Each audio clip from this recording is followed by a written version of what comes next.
Bueno, a propósito de los 50 años del Concilio Vaticano II, este año celebramos los 50 años, bueno, se celebraron ya el 11 de octubre,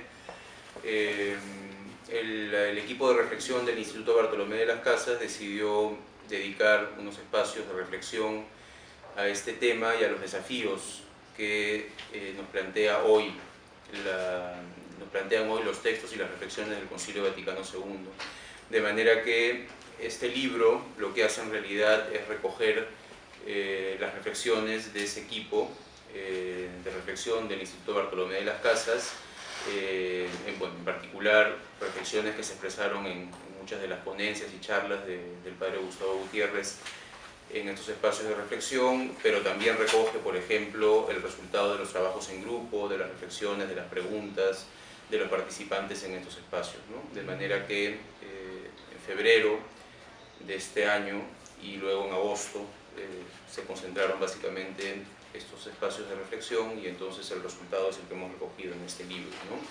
Ahora, tiene una característica especial, y es que este texto presenta tres desafíos que nos plantea hoy el Concilio, tres desafíos que de alguna manera, tres temas, digamos, que Juan XXIII presentó al Concilio.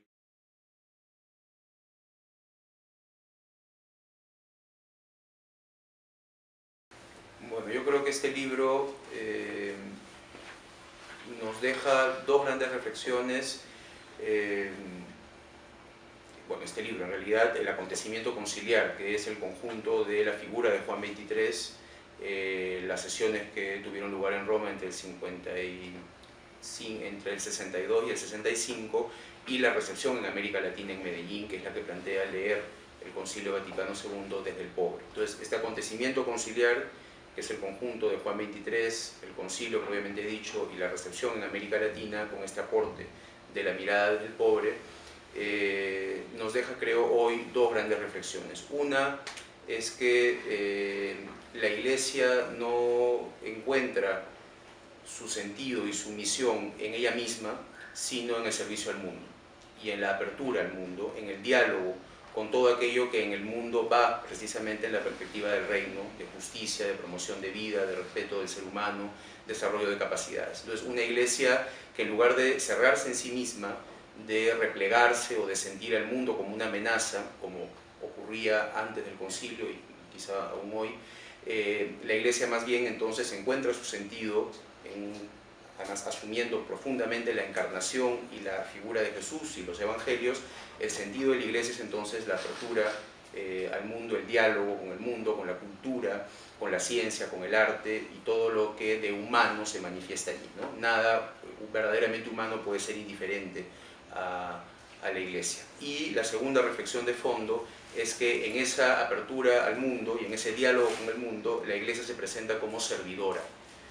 no como juez, no como condena, no como autoridad absoluta o última palabra, sino como servicio, servicio y diálogo. Y ese servicio, sería el último matiz que yo pondría en esta segunda reflexión, ese servicio debe estar orientado, como lo está en Jesús, en la práctica concreta de Jesús en los evangelios, al servicio de los que más sufren. Al servicio entonces de los más pobres, de los que son considerados como insignificantes o no son valorados en el mundo o en una sociedad. Entonces, por eso es que este libro se pregunta muy bien la modernidad, la posmodernidad, pero ¿quiénes quedan excluidos muchas veces de estos beneficios de la modernidad? Luego la pobreza, sí, pero ¿cómo miramos la pobreza desde el lugar del pobre? Y finalmente las religiones en el mundo, sí, pero hablamos siempre del hinduismo, del judaísmo, ¿y qué ocurre con las pequeñas religiones? Aquellas cuyos practicantes, digamos, son fundamentalmente pobres, ¿no? Insignificantes, por ejemplo, en nuestro mundo andino o amazónico. Entonces, yo diría, Roberto, que básicamente esas dos reflexiones de fondo: ¿cómo hacemos hoy para que nuestra iglesia sea una iglesia abierta al mundo, en diálogo, en apertura, y luego una iglesia servidora de lo humano, pero partiendo siempre justamente de lo humano, muchas veces maltratado, ninguneado, no reconocido en una sociedad, precisamente para salir de esa situación y para abrir a todo ser humano a la esperanza, al desarrollo de sus capacidades, al crecimiento, a la libertad.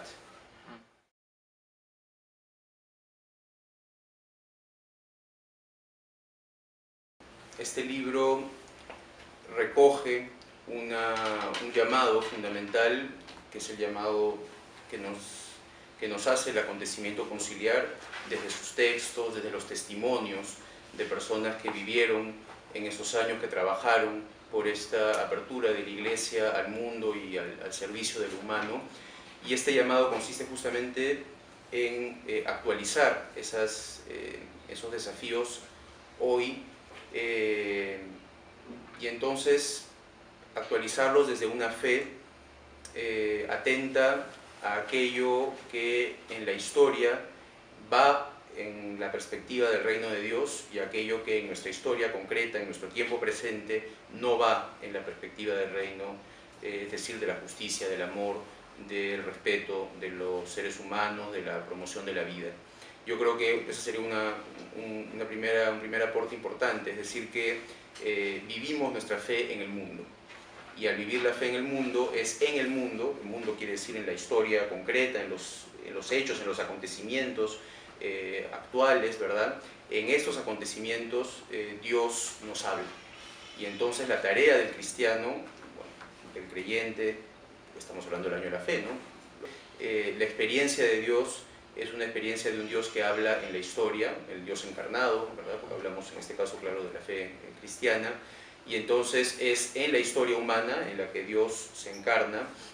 es en esa historia en la que tenemos que descubrir los signos de los tiempos, que es uno de los aportes importantes del concilio, es decir, en acontecimientos que van en la línea del reino y acontecimientos que no van en la línea del reino. Entonces el cristiano